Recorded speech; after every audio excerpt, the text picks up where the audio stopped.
From Newton, इसके answer में लिखिएगा from Newton second law of motion.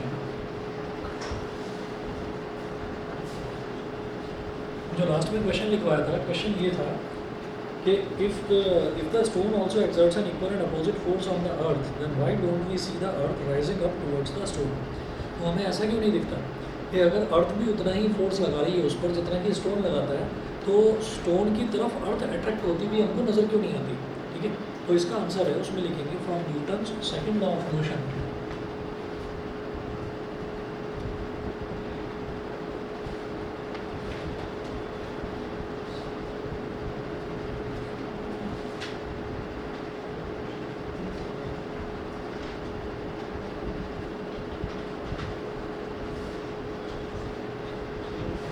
Second law of motion, we know that from Newton's second law of motion, we know that F is equal to force is equal to mass into acceleration.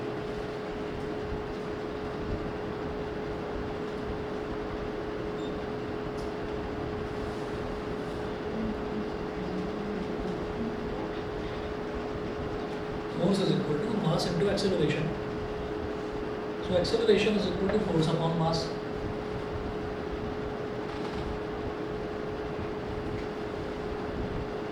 Acceleration क्या हो जाएगा? ये मास यहाँ multiply हो रहा है या divide में चला जाएगा। Acceleration is equal to force upon mass, that is E is equal to F upon M।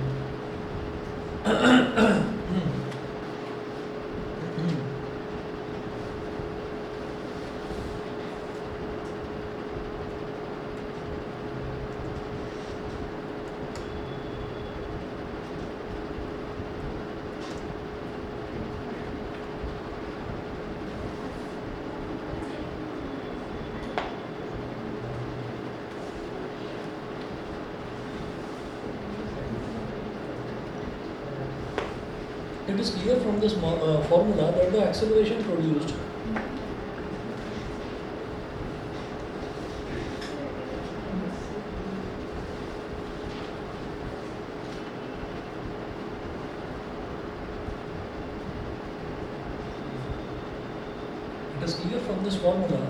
the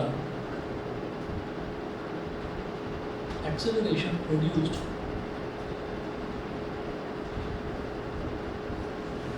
is clear from this formula that the acceleration produced in a body is inversely proportional. Produced in a body is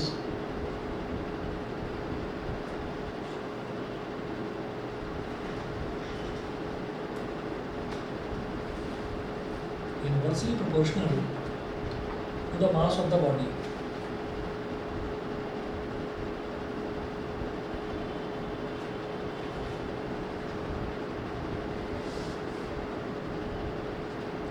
The mass of the body. Next one लिखेंगे.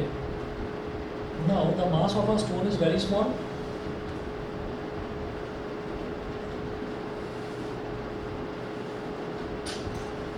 Now the mass of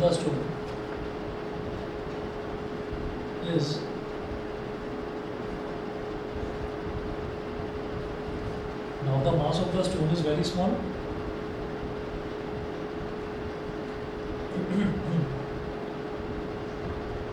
Due to which the gravitational force produces a large acceleration in it.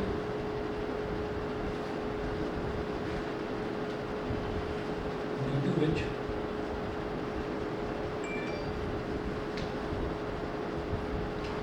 the gravitational force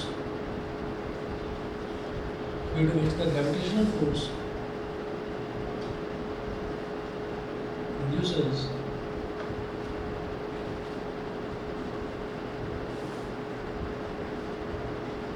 large acceleration in it.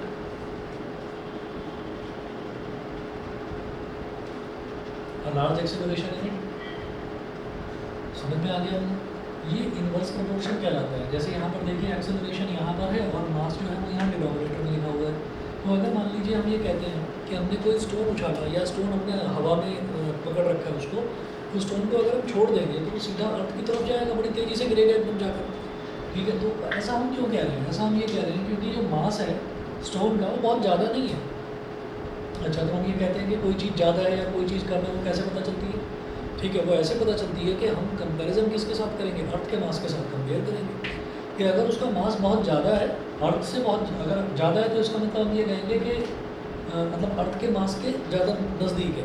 ठीक है, अगर हम कहेंगे कि बहुत कम है, तो अर्थ के मास से बहुत कम है, मतलब अर्थ के मास से बहुत दूर है। ठीक, तो हमने ये कहा कि जब उसका स्टोन का मास बहुत कम है, तो इसी वजह से जितना मास कम होगा उतना ही एक्सेलरेशन ज़्यादा होगा। और ये जो फोर्स है ना, हम उसको अर्थ से क्यों कंपेयर कर रहे हैं, क्योंकि ये कौन सी वाली फोर्स ले रहे हैं, ये ग्रेविटेशनल फोर्स प्रोड्यूस्ड बाय अर्थ। कि अर्थ जो ग्रेविटेशनल फोर्स प्रोवाइड कर रही है, वो क्या है, वो यहाँ पर है, तो ये मास के इनवर्सली प्रोपोर्शनल है एक्सेलरेशन। तो क्योंकि स्टोन का मास बहुत कम है, अर्थ के कंपैरिजन में स्टोन का मास बहुत कम है, तो स्टोन बड़ी तेज़ी से बहुत ज़्यादा एक्सेलरेशन के साथ गिरता है नीचे ज़मीन पर। ठीक है, वहीं दूसरी तरफ अगर हम कहें कि अच्छा, तो फिर अर्थ के मास की अगर बात करें, तो फिर स्टोन को रेफरेंस बॉडी बनाना पड़ेगा। ये स्टोन जो है, उस स्टोन को हमने अलग हटा दिया और अर्थ के मास की बात करते हैं। तो अर्थ का मास तो बहुत ज़्यादा है, जब अर्थ का मास यानी कि m बहुत ज़्यादा है, तो अर्थ में जो एक्सेलरेशन प्रोड्यूस होगा वो क्या होगा, बहुत कम होगा। ठीक है, इनवर्स प्रोपोर्शन। तो मास उसका कितना है, बहुत ज़्यादा, 6 × 10⁻24 किलोग्राम मास है उसका। तो वो जो मास है, वो इतना ज़्यादा मास है, तो एक्सेलरेशन कितना हो जाएगा, वो इतना ज़्यादा है, तो एक्सेलरेशन अपना सा जरा सा, बस पता भी नहीं चलेगा, इतना कम। तो एक्सेलरेशन ना के बराबर हुआ, इस वजह से जो अर्थ है वो स्टोन की तरफ जाती हुई हमें नज़र ही नहीं आती, क्योंकि उसका एक्सेलरेशन ही ना के बराबर है। समझ गए? ठीक है, तो वही चीज़ नोट करेंगे हम यहाँ पर। इसमें लार्ज एक्सेलरेशन हो गया। उसके बाद लिखेंगे due to the very large mass of earth,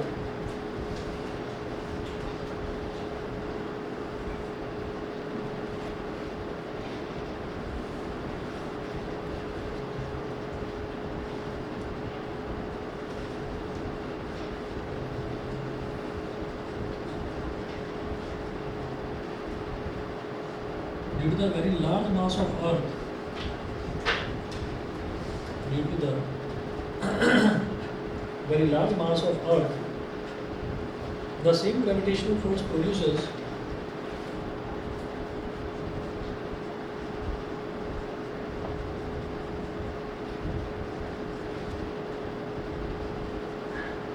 the same gravitational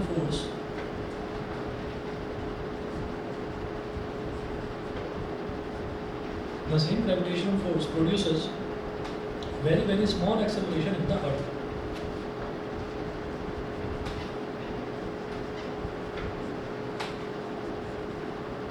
Very small acceleration in the earth.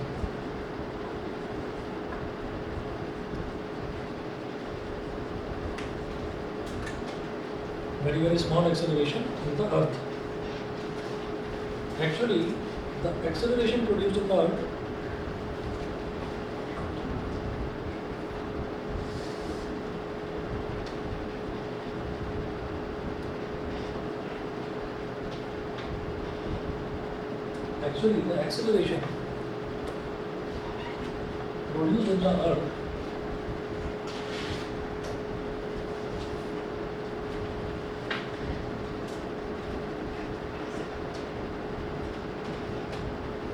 the acceleration produced in the earth is so small that it cannot be observed.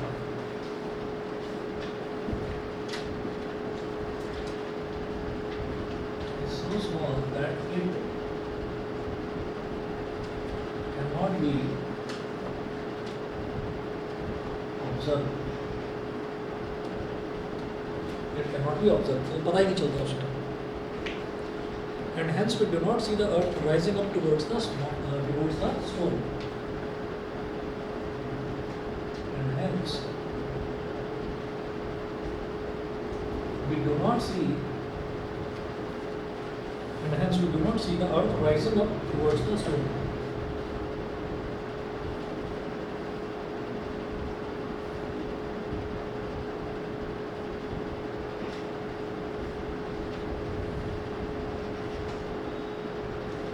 Towards the stone.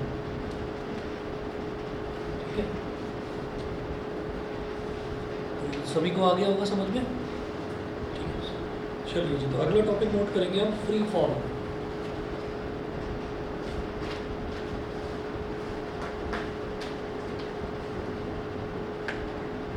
Free fall. इसमें लिखिएगा the falling of a body और object from a height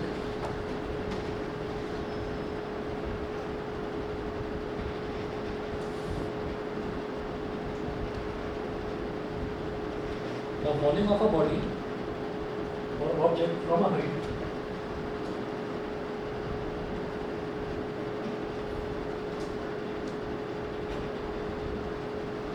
the falling of a body or object from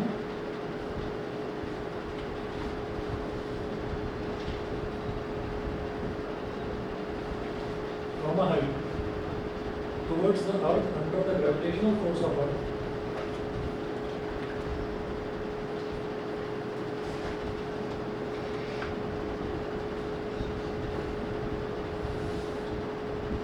towards the earth under the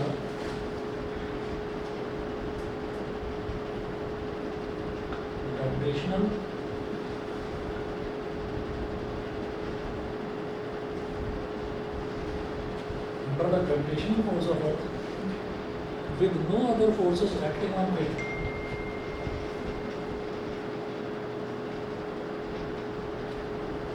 with no other forces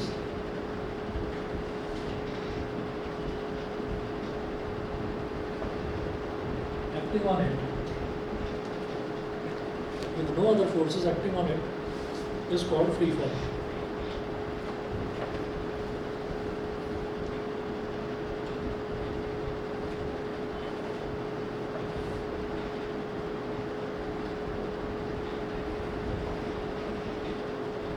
And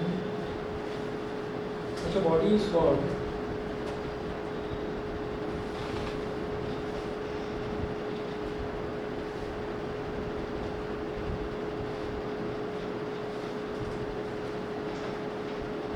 freely falling body. Such a body is called freely falling body or freely falling object.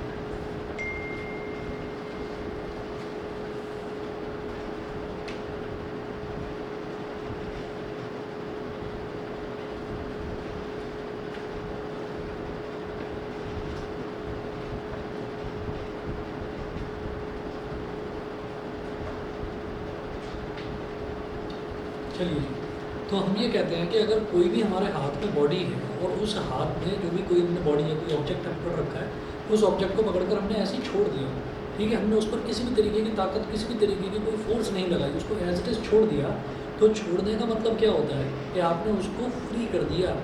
कहाँ पर? Under the action of gravity, गिरने के लिए, fall करने के लिए, तो इसको हम बोलते हैं फ्री फॉल।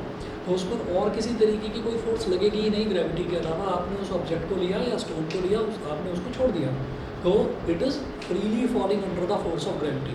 तो ग्रेविटी उसको खींच रही है और वो फ्रीली नीचे गिर रहा है, समझ गए? ठीक है, तो इसको फ्री फॉल बोलते हैं। इसके बाद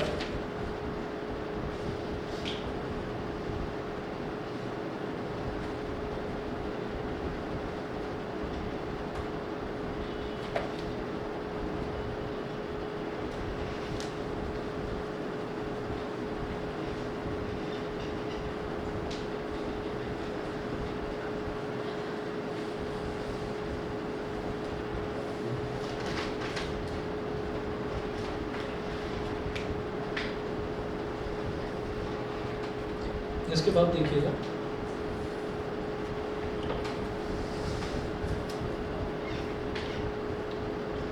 गैलीलियो कंक्लूडेड दैट, इसी का नेक्स्ट फॉर्म लिखिए,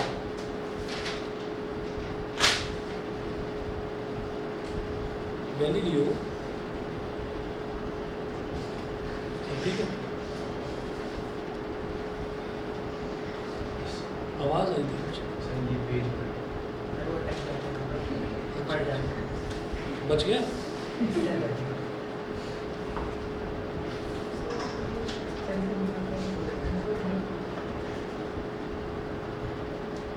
गैलीलियो कंक्लूडेड दैट, गैलीलियो एक साइंटिस्ट का नाम है, हाँ, गैलीलियो, GALI गली और LEO लियो, गैलीलियो। गाली भी बोल सकते हो, ठीक है। तो Galileo concluded that the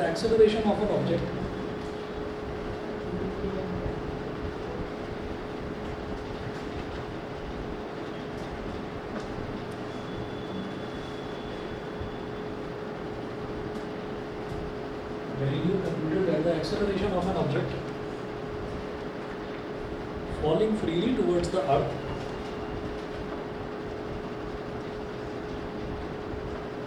falling freely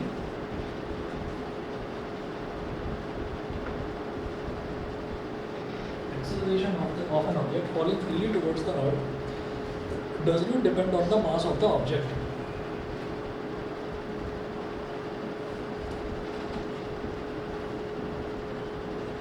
Does not depend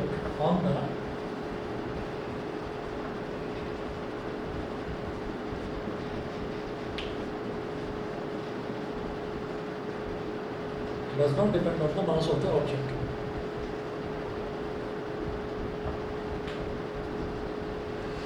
ठीक है, अब इसने ये कंक्लूड कैसे करा? हमने तो बस ये स्टेटमेंट याद कर ली, अब इसने कंक्लूड कैसे करा? जैसे अगर हम देखें कि अगर हम बिल्डिंग की छत पर चले गए और बिल्डिंग की छत पर जाकर हमने एक पत्थर ले लिया हाथ में, छोटा सा पत्थर ले लिया और हमने फैदर ले लिया, हम पंख जो होता है किसी कबूतर का, किसी चिड़िया का कोई पंख ले लिया हमने, और एक कागज़ का टुकड़ा ले लिया। तो ये 3 आइटम हमने ले लिए। हमने कहा कि जो कागज़ है वो पत्थर से हल्का है और जो फैदर है सबसे ही हल्का है, बहुत हल्का है। तो हमने क्या करा कि हमने तीनों को एक साथ छोड़ दिया, ऊपर से फ्री फॉल के लिए हमने छोड़ दिया, पकड़ा और छोड़ दिया। अब जब हमने छोड़ दिया तो पत्थर तो एकदम सीधे नीचे जाएगा, नीचे स्ट्राइक करेगा, ठीक है। कोई बेचारा खड़ा होगा, उसके सर पर और लग गया, तो पत्थर तो एकदम से नीचे गिरेगा। अब हमने बात करी कागज़ की, तो कागज़ जो है थोड़ा ऐसे ऐसे फ्लोट करते हुए धीरे धीरे फिर नीचे गिरेगा। और जो फैदर है वो फैदर तो पता नहीं उड़ता उड़ता कहाँ चला जाएगा। ज़रूरी नहीं है कि आपने इधर डाला तो पता चला वो KW सृष्टि पहुँच गया या कहीं और पहुँच गया, ठीक है। तो वो क्योंकि बहुत ज़्यादा हल्का है, तो हम ये कहेंगे गैलीलियो तो फिर ऐसे ही कह रहा था, ये तो सब कुछ मास पर। हाँ, वैक्यूम में नहीं, ये ऐसे ही हवा में ट्राई करा। अभी जो हम बात कर रहे हैं ये हमने ट्राई करा ऐसे ही हवा में। तो जब ऐसे ही हवा में ट्राई करा तो पता चला कि भाई वो तो मास पर डिपेंड कर रहा है। लेकिन गैलीलियो ने जो ट्राई करा वो उसने वैक्यूम में ट्राई करा। तो वैक्यूम में क्या है कि किसी भी तरीके का कोई एयर रेसिस्टेंस नहीं है। जैसे मान लीजिए कि ऐसे ही मैंने फैदर को छोड़ दिया, तो अब एटमॉस्फेयर में हवा वगैरह थोड़ी बहुत तो चली रही होगी ना, ठीक है। गैस पार्टिकल्स भी हैं, तो वो जो गैस पार्टिकल्स हैं वो उसको मतलब पुशअप करते रहेंगे, वो उसको ऊपर कहते रहेंगे नहीं भाई और ऊपर जाओ और ऊपर जाओ, तो वो उसको और ऊपर इधर उधर फ्लोट करवाते रहेंगे। लेकिन जो पत्थर है, पत्थर का मास क्योंकि ज़्यादा है तो वो एयर रेसिस्टेंस उस पर उतना काम नहीं करेगा। तो हमने कहा कि ये जो एयर रेसिस्टेंस नाम की चीज़ है इसको गायब कर दो। तो गैलीलियो ने क्या करा, वैक्यूम क्रिएट करा, एक जार लिया, वैक्यूम क्रिएट करा और उस जार में एक पत्थर, एक जार में वैक्यूम क्रिएट करके और उसी टाइम पर एक फैदर, दोनों को लिया और छोड़ दिया और फिर देखा तो दोनों एक साथ नीचे आकर फ्लोर पर नीचे स्ट्राइक करा दोनों ने एक साथ। तो इससे क्या समझ में आता है कि जो एक्सेलरेशन है फ्रीली फॉलिंग बॉडीज़ का वो उसके मास पर डिपेंड नहीं करता। जैसे यहाँ पर तो हमने देखा ना कि एक्सेलरेशन मास पर डिपेंड कर रहा है। तो गैलीलियो ने बोला कि फ्री फॉल के केस में अगर आप वैक्यूम क्रिएट कर दें, वैक्यूम क्रिएट करेंगे तो वो जो एक्सेलरेशन है वो मास से इंडिपेंडेंट होता है, उस पर डिपेंड नहीं करता, ठीक। चलिए जी, ये चीज़ एक आपसे पूछी जा सकती है कि ये वैक्यूम में क्रिएट करके उसने एक्सप्लेन करा था इस चीज़। उसके बाद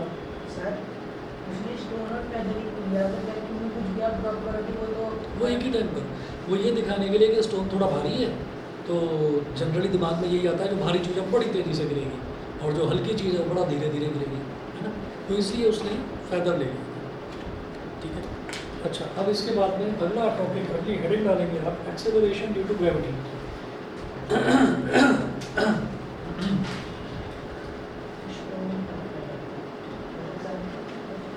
Acceleration due to gravity.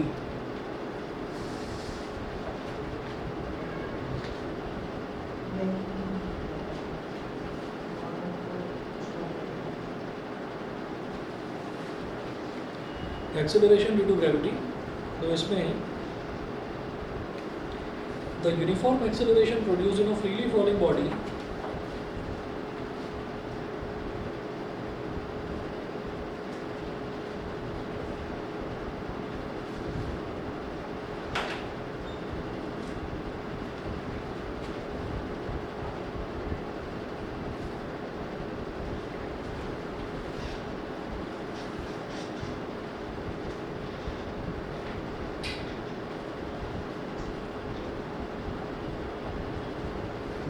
maximum acceleration produced in a freely falling body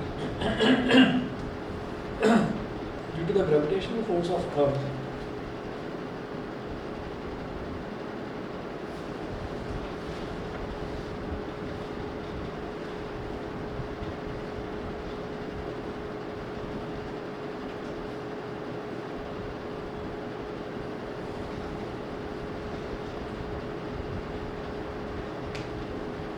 due to the gravitational force of Earth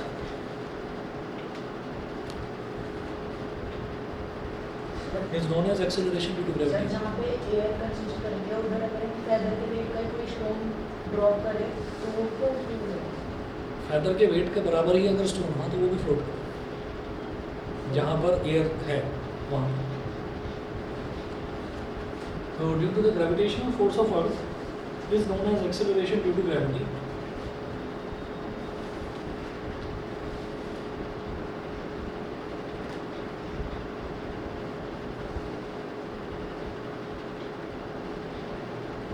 known as acceleration due to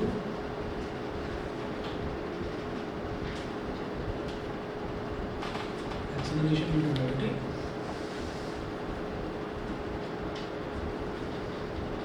and is denoted by the letter G.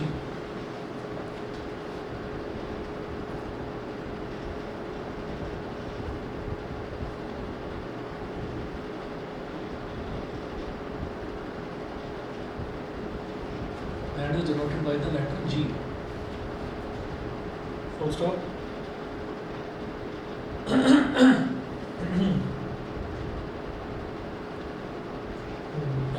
The value of acceleration due to gravity is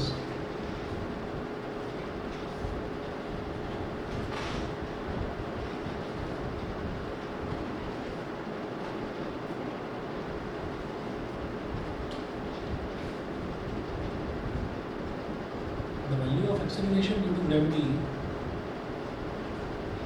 is 9.8 metre पर second square.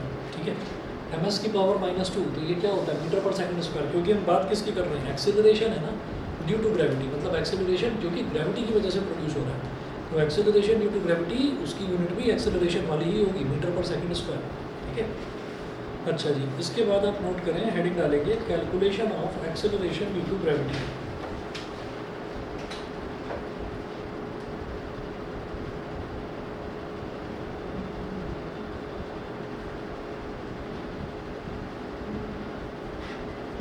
Calculation of acceleration due to gravity.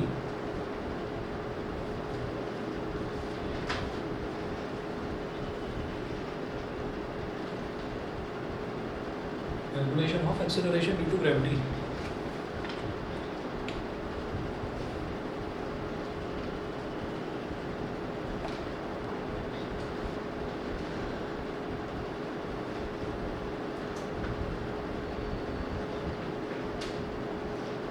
यहाँ पर note करेंगे, if we drop a body of mass small m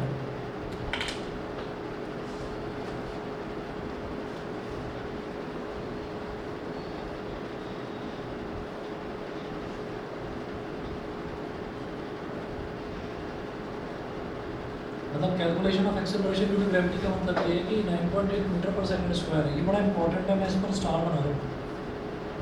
ठीक है, तो जी की value, acceleration due to gravity की value 9.8 metre पर सेकंड स्क्वायर ही होती है। ये आपको प्रूव करके दिखाना है। तो आप यहाँ पर लिखें, if we drop a body of mass small m from a distance capital R from the centre of the earth, body of mass m from a distance capital R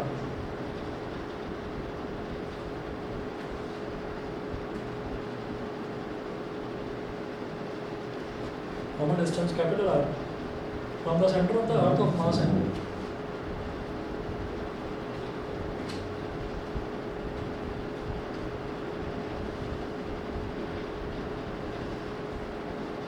from the center of the earth अर्थ का mass capital M है, then the force exerted by the earth on the body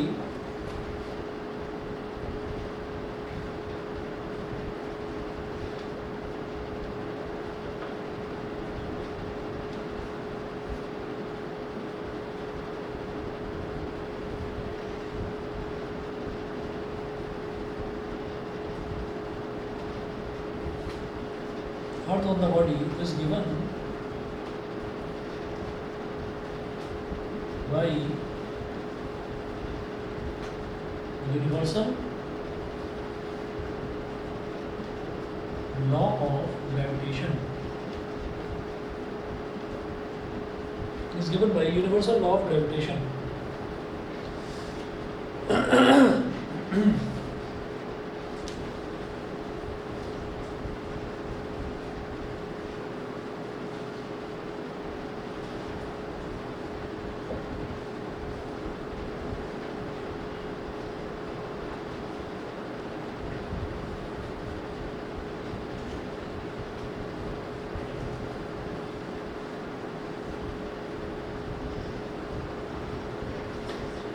given by universal law of gravitation, ठीक है, यानी कि F is equal to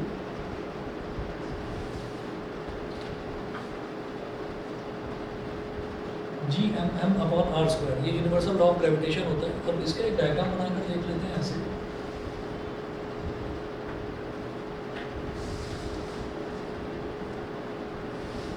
ये अर्थ का radius है।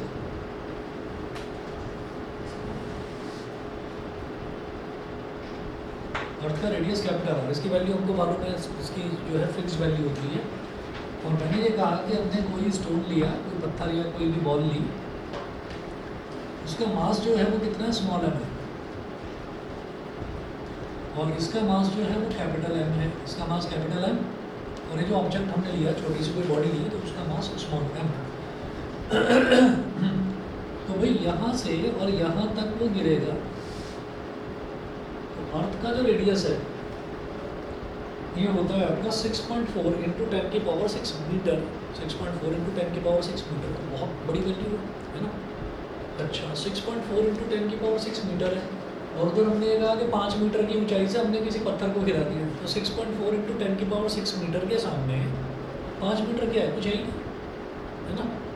तो ये ऐसा थोड़ी है कि आप अपनी घर से एक बाल्टी पानी लेकर चले गए और आपने समंदर में पानी फेंक दिया और आप कहोगे समंदर का पानी बढ़ा दिया मैंने। ऐसा थोड़ी है, समंदर का पानी बढ़ा दोगे तुम। क्या समंदर है, क्या वो तुम्हारी जरा सी बाल्टी है ना। जैसे वो समंदर के सामने तो एक चम्मच भी नहीं है, इतना छोटा है। तो आप ये सोचिएगा कि ये रेडियस 6.4 इंटू 10 की पावर 6 मीटर, और आप कह रहे हो कि मैंने 5 मीटर की ऊंचाई से उसको गिरा दिया। तो हम ये कहेंगे कि भाई ये जो डिस्टेंस है ना, ये इतने बड़े डिस्टेंस के सामने, रेडियस ऑफ अर्थ के सामने ये ना के बराबर है।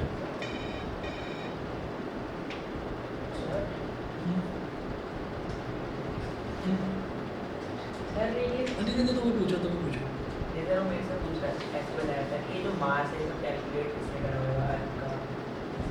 अच्छा, ये कैसे कैलकुलेट करा होगा, ये हम बताते हैं कि कभी बताओ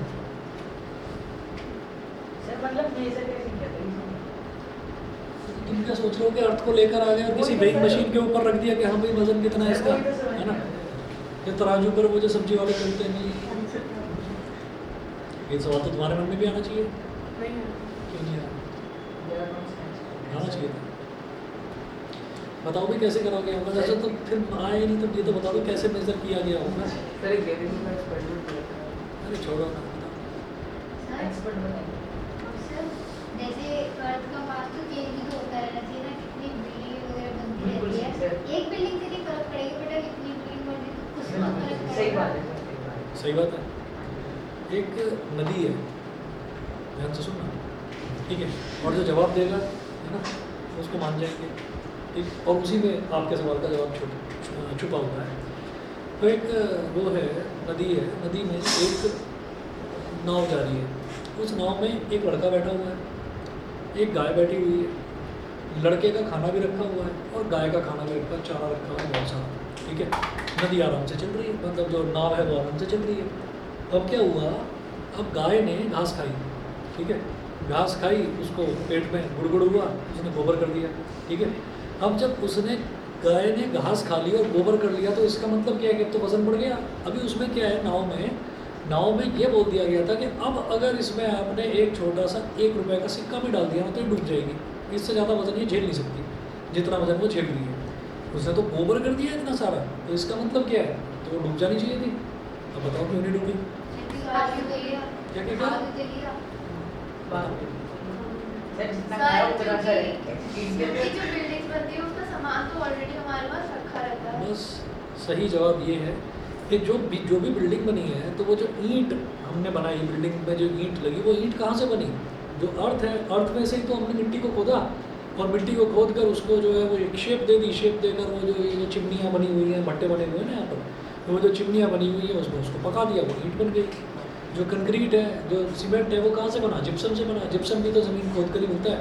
तो हम किसी दूसरे प्लेनेट से किसी चीज़ को लेकर नहीं आ रहे, जो चीज़ है वो यहीं पर है। जैसे पेड़ है, पेड़ लगे हुए थे जंगल में, तो भाई वो पर्टिकुलर जंगल हल्का हो गया अगर हमने पेड़ काट दिए वहाँ से, लेकिन अर्थ हल्की नहीं हुई। आपने उसको हटाया, उसको कहीं और हटा दिया, तो यही चीज़ है। सर ये तो समझ आ गया, लेकिन जैसे सैटेलाइट जो लॉन्च होते हैं वो तो अर्थ से बाहर जाते हैं, तो फिर हाँ, वो अर्थ से बाहर जाती है। ये बहुत अच्छी चीज़ है, ये बहुत अच्छी चीज़ पूछी है।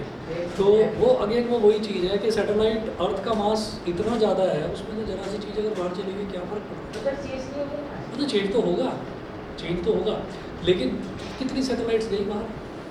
कितनी सैटेलाइट्स गई? 100-200 वर्ल्ड से है। हाँ सर पूरे चलो पूरे वर्ल्ड से गई, पूरे वर्ल्ड से गई, तो हमने कहा थोड़ा बहुत चेंज हो गया। सर पॉपुलेशन बढ़ेगी तो वेट भी तो बढ़ेगा, नहीं, अर्थ की मास की बात हो रही है ना तो मास भी तो बढ़ जाएगा। पॉपुलेशन बढ़ रही है, अरे गिर जाएगी ये चेयर। और सर वैसे कैलकुलेट कैसे होता है ये तो आपको पता है नहीं? इसने पूछा ही नहीं मेरे से। सर क्या मेरी पूछना चाहिए था। भाई देखो, तुम्हें इमेजिन करनी चाहिए ना चीज़ें। अब जो तुम टी शर्ट पहन रहे हो उस पर लिखा इमेजिनेशन, है ना, अब तुम इमेजिन ही नहीं कर रहे हो। तो क्या है कि ई का मतलब, ई किसके लिए यूज़ करते हैं कैपिटली? E is equal to M C square होता है। ये आइंस्टीन का मास एनर्जी इक्विवेलेंस रिलेशन है, E is equal to M C square. अब क्या होता है कि जितने भी, अब सवाल फिर वही है कि अंडा पहले आया या मुर्गी पहले आई। तो देखिए यहाँ पर हम ये कहते हैं कि जितना भी एनर्जी है वो अलग अलग ऑब्जेक्ट जो है वो एनर्जी एमिट करता है। अब एनर्जी एमिट करता है, वो एनर्जी जो है वो एमिट होती है वेव्स की फॉर्म में, ठीक है। एनर्जी वेव्स की फॉर्म में एमिट होती है। आपने सुना होगा कि 4-5 बच्चे बैठे हुए, उन्होंने कोई वीडियो देखा, यार बड़ा बहुत बढ़िया लग रहा है भाई, मेरे को भेजो जरा, भेजो। अब वो वीडियो गया तुम्हारी पॉकेट में से, मोबाइल में से निकला, उड़ता उड़ता गया और उसके मोबाइल में पहुंच गया, ठीक है। किसी ने जाते हुए देखा उसको? नहीं देखा। लेकिन आपसे आपके पेरेंट्स, आपके टीचर्स ये बोलते होंगे मोबाइल फ़ोन को कम यूज़ करा करो, मोबाइल फ़ोन को ज़रा दूर रखा करो अपनी बॉडी से, हार्मफुल इलेक्ट्रोमैग्नेटिक रेडिएशंस निकलती हैं। तो वो जो इलेक्ट्रोमैग्नेटिक रेडिएशंस हैं वो एनर्जी की रेडिएशंस हैं, और वो एनर्जी के छोटे छोटे पैकेट्स होते हैं। उसी फॉर्म में जो भी डेटा है, चाहे वो वीडियो हो, चाहे वो फ़ोटो हो, चाहे ऑडियो हो, वो सारी चीज़ एक डिवाइस से दूसरे डिवाइस तक पहुंच जाती है, ठीक है। चलिए जी, तो हम ये कहते हैं कि एनर्जी, कोई भी बॉडी एनर्जी एमिट करती है, और हमने बोला कि सबसे ज़्यादा जो अल्टीमेट सोर्स ऑफ एनर्जी है वो क्या है? वो सन है, ठीक है। तो सन एनर्जी एमिट कर रहा है। सन अगर नहीं है तो फिर कुछ भी नहीं है, फिर पूरा सोलर सिस्टम ख़त्म है, ठीक है, क्योंकि सन के ही चारों तरफ सब कुछ घूम रहा है। तो सन अल्टीमेट सोर्स ऑफ एनर्जी है, उसी से एनर्जी की वेव्स जो है वो एमिट होती हैं, ठीक। अच्छा, तो उसको बोलेंगे ल्यूमिनस ऑब्जेक्ट। ल्यूमिनस का मतलब क्या होता है कि जिसकी खुद की ही लाइट वेव्स होती हैं, उसको ल्यूमिनस ऑब्जेक्ट बोलते हैं। अब लाइट वेव्स तो तुम में से भी निकल रही हैं, लाइट वेव्स तो मुझ में से भी निकल रही हैं, तुम में से भी निकल रही हैं, सब में से निकल रही हैं लाइट वेव्स। ऐसा क्यों है? क्योंकि लाइट वेव्स का होता क्या है कि लाइट वेव्स आई, जैसे इस ट्यूबलाइट में से आई, टकराई और टकरा कर मेरी आंखों तक आ गई। तो इसका मतलब क्या है कि हम सारे के सारे जो बैठे हुए हैं यहाँ पर, हम सारे के सारे क्या हैं? Non luminous objects. Non luminous objects का मतलब यह है कि हमारे ऊपर जो लाइट वेव्स पड़ रही है ना, वो लाइट वेव्स टकरा कर जो आ रही हैं, तो उनकी एनर्जी को कैलकुलेट किया जा सकता है। स्पेक्ट्रोमीटर एक डिवाइस होती है, उससे उस एनर्जी को कैलकुलेट करा जा सकता है। तो जो अर्थ है, अर्थ से बाहर जाकर तो क्या करा जा सकता है? अर्थ क्या है? एक सरफेस है ना, एक सरफेस है, और अगर हम जरा सा ऊपर उठ गए हवा में, फॉर एग्जांपल हम एरोप्लेन में हैं, तो हम अर्थ पर नहीं हैं, हम अर्थ पर नहीं। एरोप्लेन अगर फ्लाई कर रहा है तो वो अर्थ पर फ्लाई नहीं कर रहा है, वो अर्थ के ऊपर से गुजर रहा है, ठीक है। और वो कहीं तक भी जा सकता है, वो अगर चलता जाए तो वो किसी और प्लेनेट के पास भी जा सकता है, ठीक है। लेकिन फ्यूल लिमिटेशंस होती है ना, इतना सा एरोप्लेन, पूरे यूनिवर्स के कंपैरिजन में एरोप्लेन तो इतना सा है, तो वो पहले से ही कैलकुलेट करके जाते हैं कि भाई आपको जाना कहाँ पर है, ठीक है ना। हंसी खेल नहीं होता, जैसे फिल्मों में दिखाते हैं ना कि वो प्लेन मिल गया, हेलीकॉप्टर मिल गया, बैठ गया हीरो और बस उसको उड़ाना भी आता है, उसको प्लेन भी उड़ाना आता है, उसको बैलगाड़ी भी चलानी आती है, उसको बाइक भी चलानी आती है, सब कुछ कर लेता है, हीरो है वो, ठीक है, ट्रेनिंग लेकर ही पैदा हुआ था। तो अब आप ये सुनिएगा कि क्या है कि जो एनर्जी है, एनर्जी एमिट होती है, तो क्या हुआ कि अर्थ के बाहर निकला गया, अर्थ के बाहर निकलकर ये देखा गया कि सनलाइट इस पर पड़ रही है, तो ये कितनी एनर्जी की वेव्स जो है एमिट कर रही है अर्थ, उसको मेजर कर लिया गया, तो एनर्जी पता चल गई कि अर्थ की इतनी एनर्जी है। हाँ, सर बिना अर्थ का मास जाने अरे आ रहा हूँ अभी हाँ, उसमें, स्पेस से बाहर कैसे चलेंगे? वो आ रहा हूँ अभी। अब हमने ये कहा कि एनर्जी हमने कैलकुलेट कर ली, ठीक है, स्पेस से बाहर, सर आपने तो बोला बाहर जाके देखा। अर्थ के बाहर, हाँ, अर्थ के बाहर से। बाहर से कैसे बाहर देखा? वही तो एक मिनट, मास जानने की क्या जरूरत है अर्थ से बाहर जाने के लिए? सर उसी की ग्रेविटी वजह से डिपेंड करेगी। वो कैलकुलेट करा जा चुका है, वो कैलकुलेट करा जा चुका है, वो मैं इसमें बताऊंगा, वो मैं इसमें बताऊंगा। क्या है कि जी है मास of earth, mass of object और रेडियस ऑफ अर्थ। अब रेडियस ऑफ अर्थ ये भी एक बड़ी भारी प्रॉब्लम है, निकले कैसे? ये कैसे निकले? अरे यार, ये सुनने को तैयार है ना, तुम सुन नहीं रहे हो, ये सुनिएगा जरा, पहले रेडियस पर ही आ जाते हैं।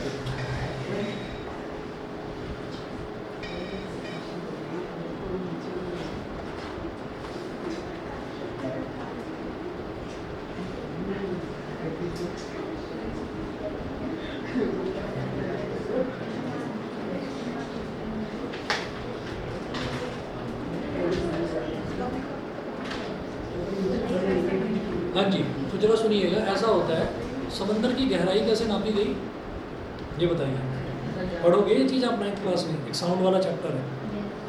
समंदर की गहराई कैसे नापी गई? लिमिट होती है, जैसे दिखा देते हैं ना फिल्मों में के जा रहे हैं समंदर के नीचे जा रहे हैं, है ना, नदी के नीचे जा रहे हैं, सिलेंडर लगा रखा है, तो समंदर के बिल्कुल नीचे तक नहीं जा सकता कोई भी, ठीक है ना, वहाँ जाना बहुत मुश्किल है, जान का खतरा है, ठीक है। हाँ जी, तो बात ये है कि ऐसा होता है कि एक डिवाइस होती है, उसको बोलते हैं sound navigation and ranging, Sonar. Radar और सोनार सुना होगा। तो सोनार का क्या काम होता है कि सोनार जो है वो जो ये बड़े बड़े शिप्स हैं, शिप्स के नीचे लगा रहता है सोनार।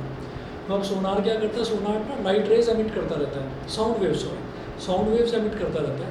तो वो जो साउंड वेव्स हैं, वो साउंड वेव्स नीचे जाती रहती हैं, ठीक है। तो वो साउंड वेव एक बार गई और टकरा कर आई वापस, तो ये कैलकुलेट करा गया कि साउंड वेव गई वापस आई, टाइम कैलकुलेट कर लिया, ठीक है। अच्छा, अब जब साउंड वेव गई है और वापस आई है, तो हमने टाइम कैलकुलेट कर लिया कि इतने टाइम में ये वापस आई है, और जो जिस स्पीड से उसको भेजा गया है साउंड वेव को, वो स्पीड हमको पता है, क्योंकि सोनार ही है जो लाइट वेव जो साउंड वेव्स एमिट कर रहा है। तो वो जो साउंड वेव्स एमिट कर रहा है उसकी स्पीड हमको पता है, क्योंकि हमने ही तो एमिट करी सोनार के थ्रू, वो स्पीड हमको पता थी। टाइम हमने देख लिया कि भाई कितने टाइम में वापस आ रही है, तो हमको ये पता चल गया कि इतना, कोई भी चीज़ अगर मान लीजिए बॉल को ही फेंका है और ऐसे फेंक दिया गया, तो वो जितनी स्पीड से जितना टाइम ले रही है जाने में, उतने में ही वापस आएगी। साउंड वेव्स की भी ये प्रॉपर्टी होती है कि जितने टाइम में वो टकराएंगी किसी चीज़ से, उतने टाइम में वापस आएंगे। मान लीजिए वो 10 मिनट में वापस आ रही है, तो हमने ये कह दिया कि 10 मिनट में वापस आ रही है, तो वो वापस आना भी कैसे सेंस करा जाता है? उसका सेंस करने का तरीका ये, जैसे फायर अलार्म लगे रहते हैं, तो जैसे स्मोक आई तो स्मोक जैसे ही उसको टच करती है तो सायरन बजने लगता है। तो ऐसे ही सोनार क्या काम करता है, वो साउंड वेव एमिट कर देता है, ख़त्म, एमिट कर दिया उसने। अब एमिट करने के बाद में फिर अब वो रिसीव करने वाली मोड में आ गया, अब उसका रिसीवर ऑन हो गया है। जब साउंड वेव वापस आएगी ना, तो तब उसका बजर बज जाएगा। तो बजर जैसे ही बजेगा तो हमको ये समझ में आ गया कि हाँ साउंड वेव वापस आ गई है। तो तभी टाइम हमने देख लिया कि अच्छा स्टॉप वॉच ऑन कर रखी थी, इतने टाइम बाद वापस आएगी, तो टाइम हमारे पास आ गया। स्पीड हमें पता ही थी, speed distance is equal to speed into time, तो हमारे पास डिस्टेंस आ जाएगा, लेकिन अगेन वो जो डिस्टेंस आया है उसको आधा करा जाएगा, हाफ करा जाएगा। क्यों? क्योंकि टाइम जो हमने लिया था वो क्या लिया था, जितना जाने में लगा उतना वापस आने में लगा, ठीक है।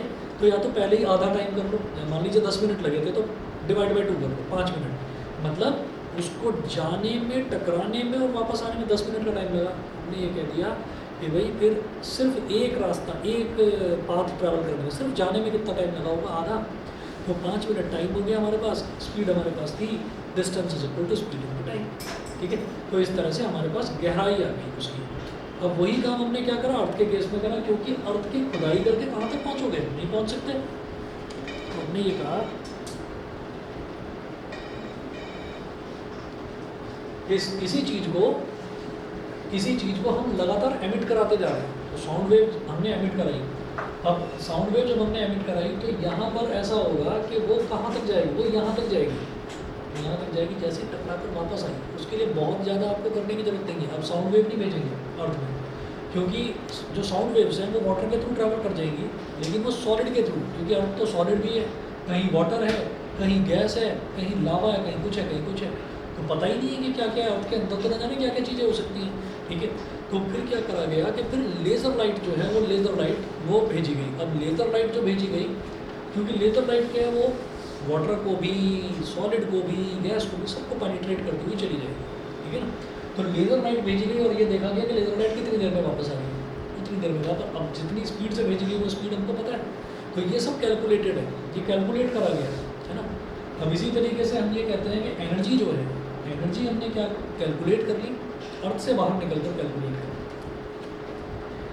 और उसके बाद हमने ये कहा कि ये सी जो है, सी होता है speed of light. Speed of light की वैल्यू होती है 3 × 10⁻⁸ मीटर/सेकेंड।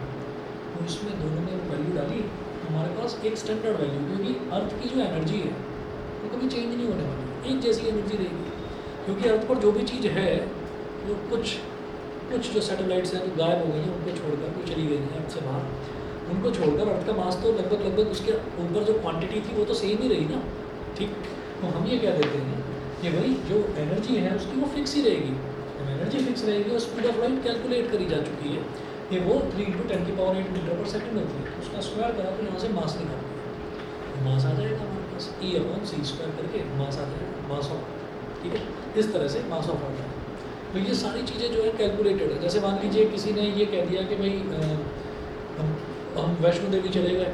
अब वैष्णो देवी का जो मंदिर है, ऊपर माता का जो मंदिर है, तो वहाँ तक किसी ने कहा कि भाई ये ना इतनी ऊंचाई पर है, ग्राउंड से इतनी ऊंचाई पर है। तो भाई क्या वो फीता लेकर गया था वहाँ तक, ना पता, बताओ। तो है ना फीता, वो मेजरिंग जो मेजरिंग टेप होती है, वो जो मेजरिंग टेप है, क्या उसको लेकर गया था?